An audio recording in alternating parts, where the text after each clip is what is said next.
they've lost Jon Stewart. And as Stewart goes, so goes an incredibly small, yet for some reason demographically valuable segment of our population. Satirist Jon Stewart enters the no-spin zone. God, you got like Ali's reach. You see the arms on Oh, you have no idea. What does he really think about President Obama and Fox News? This is gonna be awesome. Personal story segment tonight. It seems like just yesterday, but it was 2004 when Comedy Central guy Jon Stewart last entered the no-spin zone. Well, this afternoon, Mr. Stewart somehow got lost in Midtown Manhattan and wound up here. You know what I've noticed when I do your program? I go over, and the audience, they love President Obama, your audience, the guys who sit in the little bleachers. That's right. For them, it's like going to Lourdes to go to your show, because they know they're going to get... Many have been healed. Right. Yes, they know they're going to get Obama, and, and it's going to be... So it's perceived that you are a big fan of the president. All right. How's President Obama doing so far? You know, I'm torn. For me, I feel like I can't tell if he's a Jedi master playing chess on a 3-level board way ahead of us, or if this is kicking his ass.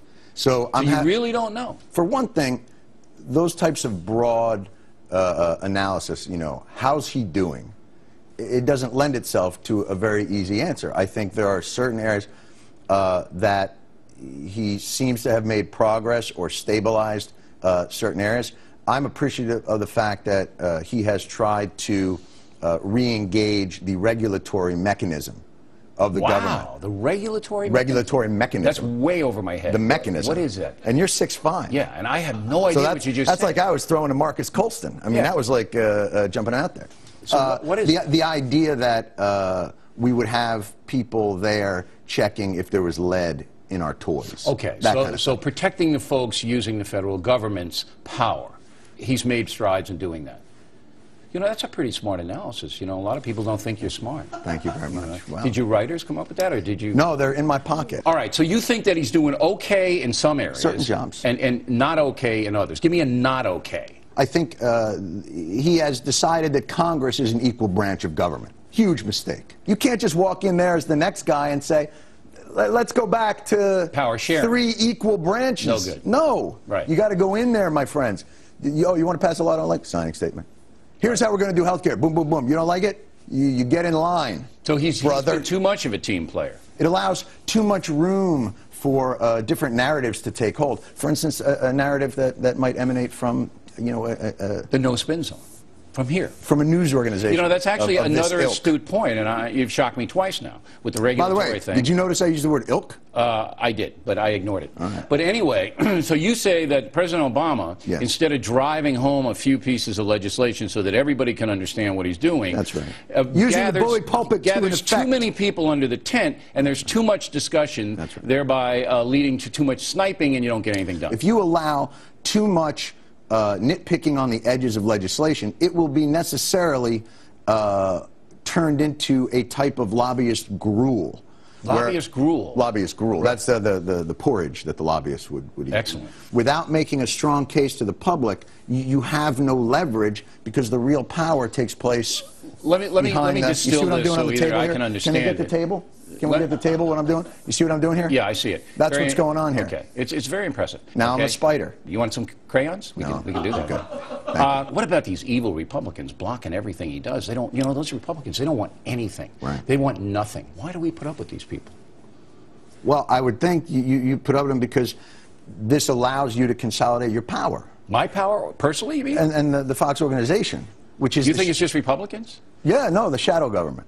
You know how all this works, right? No, I really don't. But let me get a chalkboard. Don't get into Fox Can I get a chalkboard? News. Yeah, but do you believe that the Republicans are blocking this just because they want to embarrass Obama and get him out of there? I don't know what their motivation is, but it seems pretty clear that they would prefer not to do anything unless it's the thing they would like to do. But the president won't give the GOP anything. He's nothing in there. I disagree with that. What did they get? What did the president give them? Well, when he had, I don't know if you saw, there was a press conference that he did with the Republicans. Yes, I saw. And he was talking about tax credits. Tax credits are business. Then he was talking about tort reform, and he said, look, I would like to put tort reform on the table, but even the CBO says it's only about $5 billion a year, maybe not 2 percentage points off of what medical costs are, but I'm happy to talk about it. Why? So, just put it in.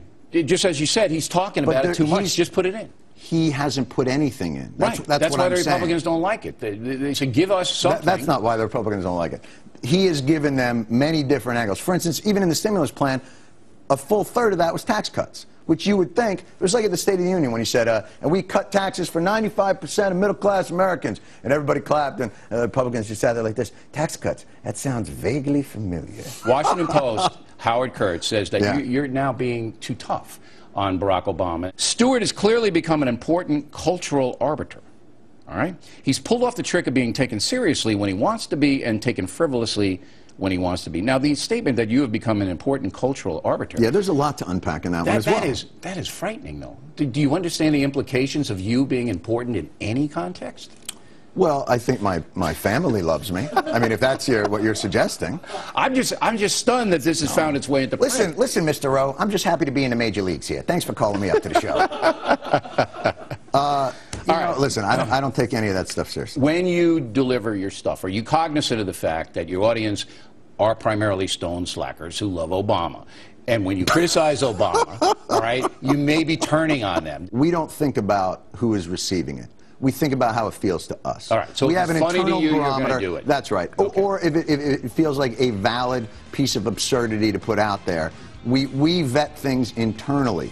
I can't, whatever you say, someone's not going to like. Okay. All right, coming next, Stewart has been kind of tough on Fox News, and we will confront him with that.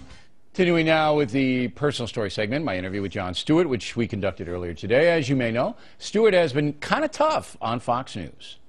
The other night on your program, criticized Fox News for bailing out of the president's back and forth with the GOP. After we used an hour of it, all right, and bailed out for about 12 minutes because we had other stuff to do. And you were offended, personally offended. So I wasn't offended. I thought it was funny. The president at times being a little bit combative. We're going to cut away because this is against the narrative that we present.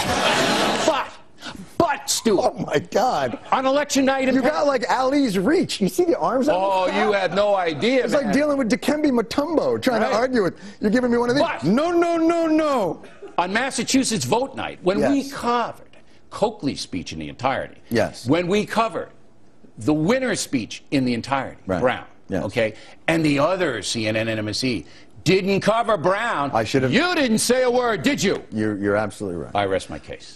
Your case is rested. Now, are you shocked that a Democratic poll operation shows that Fox News is the most trusted news operation in the country? 49% of Americans trust Fox News. I'm not shocked by that. Are you shocked that an internet poll said I was the most trusted newscaster in America? Yeah, but that was like Blinky did it. This was a big concern, okay?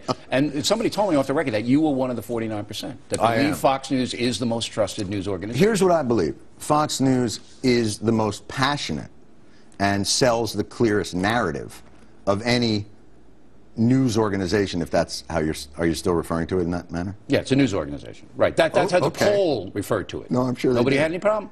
Only you. Well, only you. I think Fox, in and of yourself, say you're not a news organization all day. Isn't it now your news? What was it? Your news from 9 to 11, and then your opinion, and then your news again from like 1 to 2:30. It's kind of like a newspaper. Except on the Jewish holidays, then you're not, and then on alternate parking days you're news, but then Christmas you're not. Okay, and think about the news pages, and then you open another page, and there is the opinion page, clearly labeled opinion page. Yeah. You have no problem with that, right? First of all, newspapers are a passive piece of paper that you go to and you know where the opinion thing is. Television doesn't function that way, and you know You don't think people know the Factor is an opinion show? You don't think they know that? It's certainly not clearly labeled. I've looked at your promos. You're part of the fair and balanced part. You're part of the most trusted name in news. But you don't think people know Let me the put it this way. O'Reilly Factor isn't an opinion show? That's like saying somebody watches your show, they don't know it's a comedy show. Come on, Stewart, wise up, man. Everybody knows this. People watching in Pakistan, you know, they had a little direct TV, and they go, that O'Reilly's opinion show. They know. They know. They know you're a comic. Why do they know I'm use an that opinion accent? guy. Let me ask you a question. You truly believe that Fox News is just a nonpartisan, fair and balanced, trustworthy... Our hard news operation is. But of course, now you're casting aspersion. Yes, I am. Big word. I believe I am. All right, casting aspersion. That's right. People like Shepard Smith, all of our White House people. Listen, here's the brilliance. Here's the brilliance. Report fairly. Here's the brilliance of Fox News.